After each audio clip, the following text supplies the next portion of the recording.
Hey, I'm Matthew Moscoviak from CNET, and we're going to take a look at the Sony STR DN1030. This is a 7.2 AV receiver, and it's selling for $500. From the front, this looks like a pretty standard AV receiver. It's not quite as sleek looking as Denon and Marantz's models, and the front panel has a few more buttons and knobs that are really needed.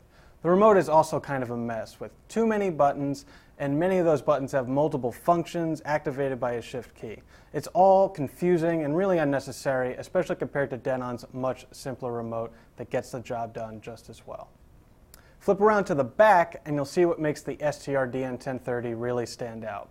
You almost never see an antenna on the back of a receiver, but the Sony has one because it has built-in Wi-Fi and built-in Bluetooth. That's not something you're going to find on any other receiver in this price range, although Onkyo at least offers an inexpensive dongle to add Wi-Fi functionality. There's also an Ethernet port on the back, and all these networking features allow the Sony to support a variety of features, including built-in AirPlay, DLNA, Pandora, Slacker, and Sony Music Unlimited. AirPlay works great, but the rest of the services are a little hamstrung by Sony's really basic user interface that's cramped in the center of the screen and only offers a few lines of text. Luckily, you usually won't see the user interface on a receiver that frequently, especially if you're going to use your phone or tablet to listen to music through AirPlay or Bluetooth, but it's still disappointing that it looks so out of date. The rest of the back panel is adequate, but not quite as good as some competing receivers. There are 5 HDMI inputs, 3 digital audio inputs, plus quite a few analog ports for your older gear.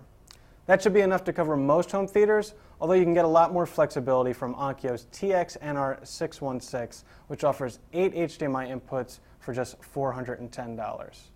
We had seen its resident golden ear Steve Guttenberg take a listen to the Sony, and he found sound quality to be surprisingly good, especially since Sony has been lagging in previous years.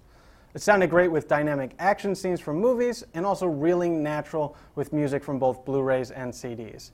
We had it compared directly to last year's sound quality champ, the Denon AVR 1912, and the two receivers were pretty much neck and neck.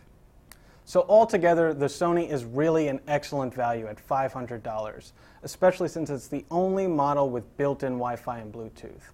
Onkyo's TXNR616 is a slightly better value overall, but the Sony is a very close second, and it's also a sleeker option since so much of its functionality is built into the receiver. I'm Matthew Moscoviak, and this is the Sony STR DN1030.